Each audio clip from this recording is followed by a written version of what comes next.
Self-help, relationship help, business help, and sometimes just no damn help at all, but we're always here to have fun. They call me the game changer and the real deal, but I'm not a cliche. Just call me Kazy. So what do you do when life sucks? It throws you a curve. You know, as I listen to Kelly Clarkson, because Kelly Clarkson says, what doesn't kill you makes you stronger. Okay, I'll shut up. I know you guys are going to get so sick of my singing, but that's how it goes. So what happens when life throws you a curve? If you guys listen to my intro and understand my story, you'll know that I'm very well versed in this topic. So here are my top 10 for you, and I know you're going to learn from each and every one of them. It took me a long time to put it all together and realize that I had no choice but to move forward. And the truth is, life isn't always fair. Enough said. That's it. Life isn't always fair. So you got to pull up your big girl pants and you got to move forward. So number one is, when life isn't fair, you have to take responsibility of your life. I'm sorry, but there is no one on the white horse to come save you. You can't crawl up into the fetal position because that's not working either. What you need to do is take ownership, because it is not what you planned, but what it is your new reality. And the truth is, get rid of everything that's noise, that's too much stuff, that's not working, and look for new choices. I had always been running in the corporate world and running companies across the globe. And what I realized was I couldn't do that anymore. I had to understand that I had to be close, I had to be local, I had to be able to look after my husband, help raise my children, or solely raise my children, since since my husband was too disabled to be able to help in those choices. And therefore, I had to give up on the corporate world. And that was it. I had to make new choices and to surrender to the reality that I didn't have all the answers anymore, right? And so to this day, I still don't understand why this happened to such a good guy and a nice family. And that's what you always say. But it doesn't matter, because what you have to do is accept it and move on. So take responsibility for your life. I'm not telling you it's your fault, because sometimes it's not. A lot of people say take responsibility for your life because, you've made these certain choices and that's why this has happened. But the truth is, sometimes you didn't make the choice made you. So you just have to accept that and realize that that's what life is going to be like, right? That's what life's going to be like. It's okay. And then after you've taken responsibility, you have to figure out, okay, I get it. Now I have to design a whole new life or a whole new business. And for some of us, it might be that, we wanted to find our passion and we wanted to have a 4-hour work week. And some of us never had that passion. So we have to figure out what to do. Some of us don't really want to do what we're doing, but we have to pay the bills. We have to pay the mortgages. We have to get our kids through school. But that wasn't what the plan was, right? That's okay. What we need to do is determine what needs to be done for sure, right? What needs to be done that you cannot change? Because when you're redesigning your life or your business, there are certain aspects that I don't care what you say, you don't get to start from scratch. So I do a whole course that I teach on planning a planning map and using your calendar. But here's the simple premise. This is a step that's really simple and easy to do. You plot out what you can't change in your life. So if you have kids you have to drop off to school and you have no other way to do it, put that in your calendar. If you have someone that you have to look after every day, like I have with my husband, he's severely disabled. He needs to be fed. He needs to be changed. He needs everything done for him. That can't change, so that must go in my schedule. Why is that important? Because it determines what my life or my business will look like. So when people talk about what's your ideal business, that's great. But first, you need to understand what your life limits you to do in the first place, right? So put all that stuff in your calendar.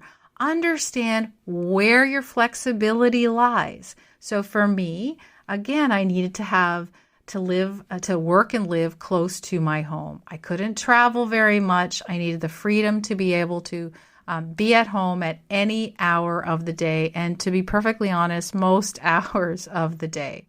And that's really where it starts. You determine what your life looks like, and then you determine what you can do on top of it. What type of freedom can you have? And you begin with baby steps. You stay in the flow, because when you have a plan, you stay within it to create your flow. You're not trying to run all over and put out fires. You want your flow to become the norm. And that makes things a lot happier and easier in life. So staying within your flow is real simple. If you determine what can't be changed and you put that in, it won't frazzle you anymore. Now you can look at it and go, okay, how can I build around it? How can I build this beautiful new life around it? Well, number one, the most important thing I always think to myself is you need to be present, right? Dalai Lama says it, Richard Gere says it. Any of you who've studied meditation, you need to be present. And it seems to be so hard to do because the mind wanders and it says, oh, if only I could do this, and oh, if only I can do that. Don't let it. It's confusing when your mind wanders all over the place. It's a real simple thing. You don't have to learn meditation. You have to learn these 5 simple words to mindset, which is stay where your feet are. Got it? Stay where your feet are. Use your calendar. Make sure that you're present in everything you do at that moment, and then schedule in your time for dreaming. But at that moment, when you're scheduled to do something else, stay where your feet are. I can't tell you how much this has helped me in my life. And the only way, truly the only way to change is to leave your comfort zone, right? Leave your comfort zone and change things for good. Because, you've all heard the saying, when you reach your limit expands. You have to move outside your comfort zone. For most of us, that is challenging because we have to force ourselves to do it.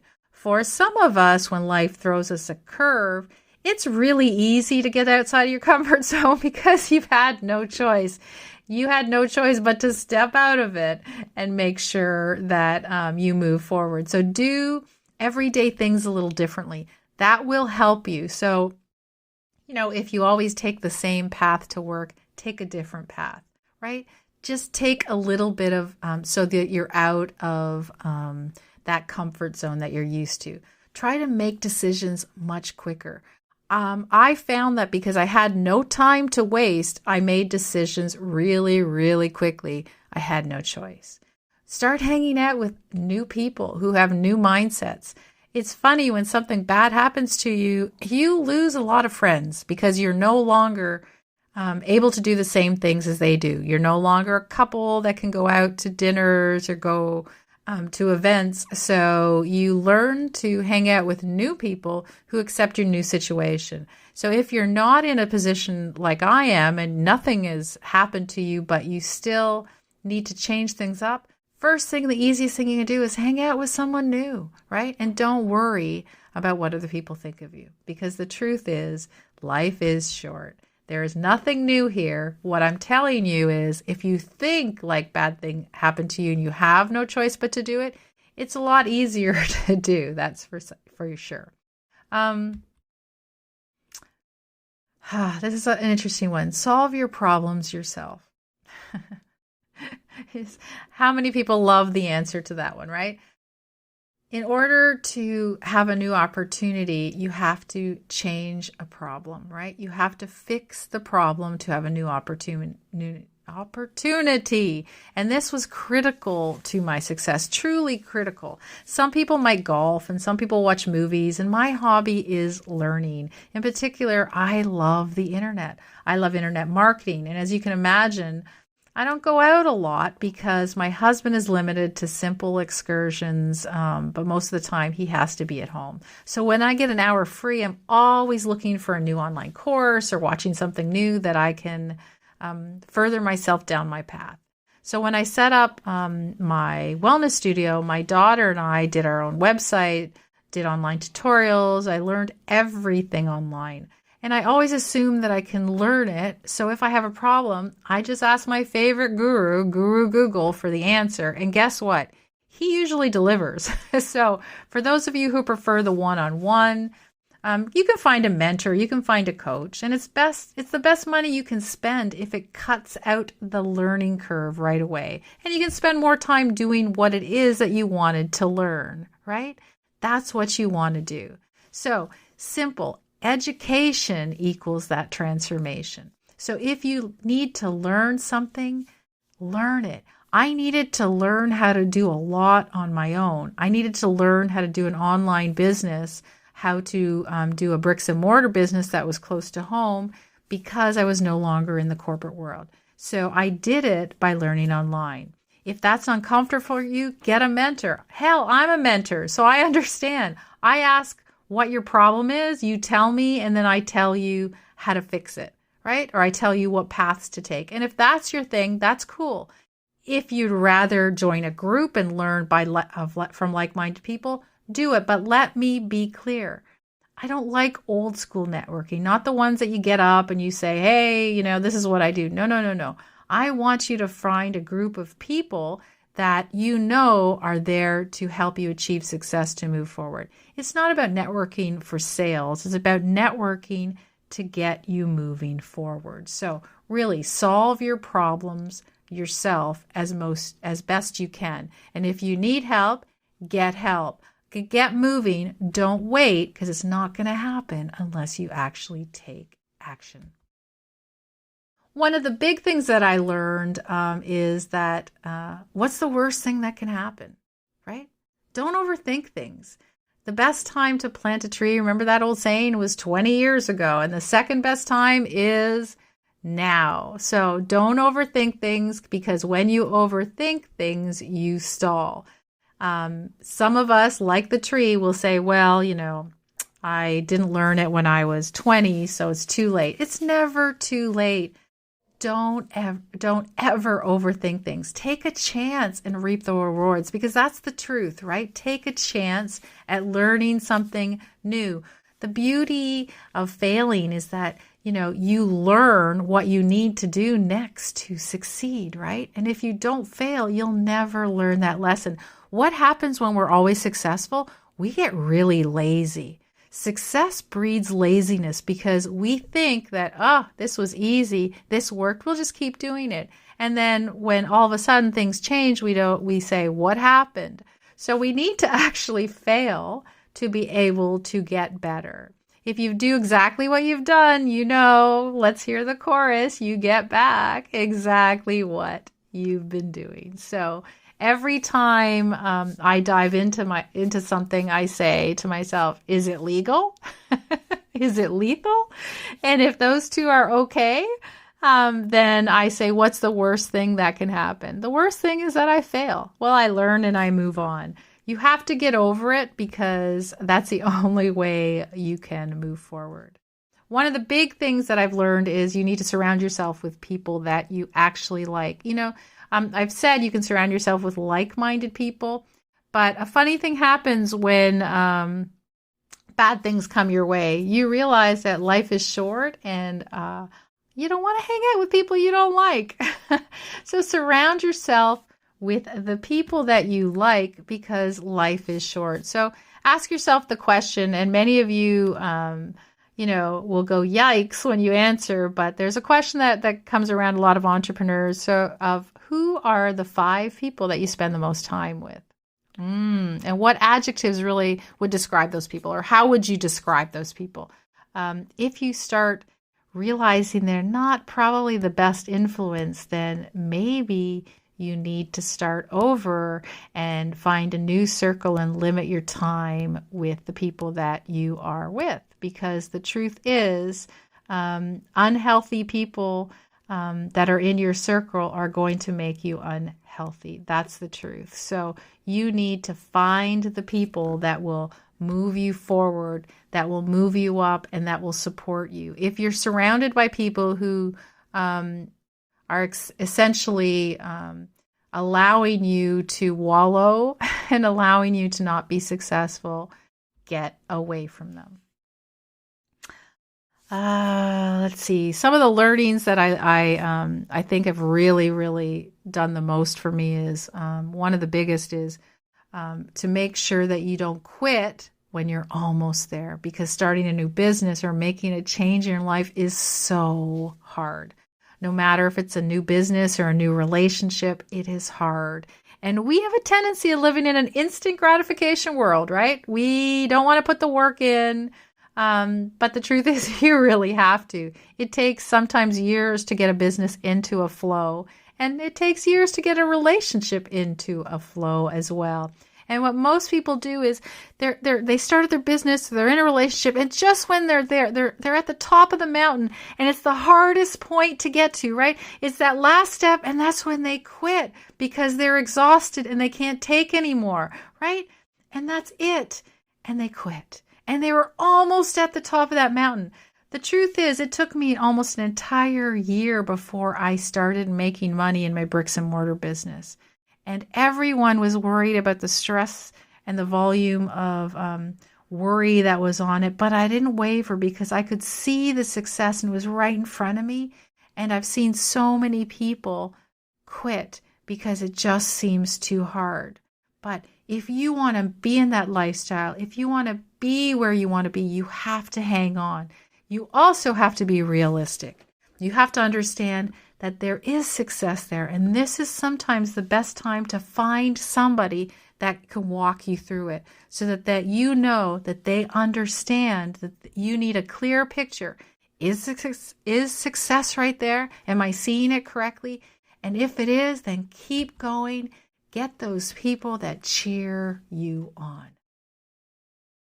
One big learning that you can have it all. You can have all the time in the world to do something. You might have hours and hours, but if you don't have the energy, it is really hard to move forward.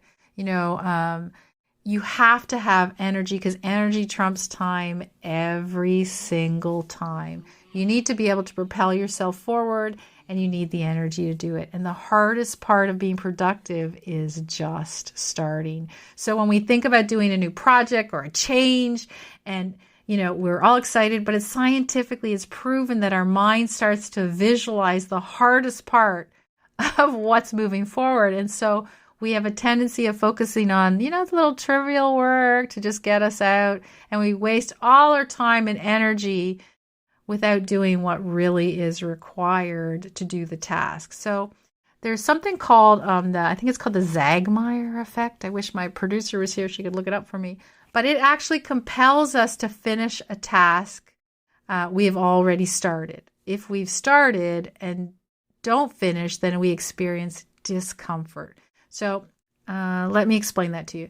So how many of you have started something and every day you walk by it and you never finish it and it makes you feel really uncomfortable?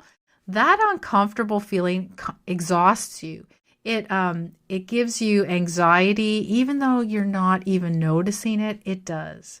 So the best thing you can do is either finish that task or get rid of it. But to leave it unfinished is the worst thing that we can do. So our energy starts to fade because, our focus is fragmented. So we want to stop multitasking and have deliberate focus to keep our energy high and finish that task. Schedule it, hold yourself accountable. And if you really aren't going to finish it, then get rid of it, right? Most athletes, musicians, they don't necessarily practice more, but their practice is more deliberate because their focus at that time is on the hardest part of what they're doing, and they don't avoid it. They have a finite amount of time and energy, and therefore they use it productively. So they schedule their time in their calendars, and they don't don't worry about it. They just know they need to do it. So instead of trying to maintain energy all day, break it down. 30, 60, 15 minutes, whatever you need, but break down your energy so that when you're focusing on a task, you're only focusing on it and your energy is there. Stay where your feet are, right? Stay where your feet are. Okay, we're going to finish this topic with the truth is, and this is a big, big learn for me, that your daily schedule really represents your values in your life. And time is really irreplaceable, as all of us know, and money isn't. You can always make more money, but you can never get that time back. So when my kids were under 10, my husband worked in sales, and he worked 10 to 4, and at night he coached the kids in hockey, all of them. Or he took them on bike rides or just hung out. And I always wanted him to start a side business so that he could, he could work hard for a while and then we could retire early, enjoy our life. And he always said no. He wanted to coach the kids and he wanted to take them to the park. And he always said no to me and I never understood it. I always thought, well, don't you want it to be easier? He goes, no, I want to spend the time with the kids. Now I'm really grateful that he said no to me, because had he listened, my kids would have never spent all that time with him when he was healthy and fun and whole. And money, well, we can make more, but we can never go back to him coaching the kids in hockey or taking them to the park. And if I can leave you with that one thought, time is irreplaceable, but the truth is, money is not. So look at your daily schedule and tell me, ask yourself what your daily schedule represents in the values in your life. Leave me a note. Let me know what you've thought about this podcast, and I look forward to talking to you again soon. Thanks for tuning in today. Go to callmekazy.com and let me know what you want me to talk about or rant about or anything that's on your mind, and I will be sure to get to it. So don't forget to subscribe, and I'll talk to you soon.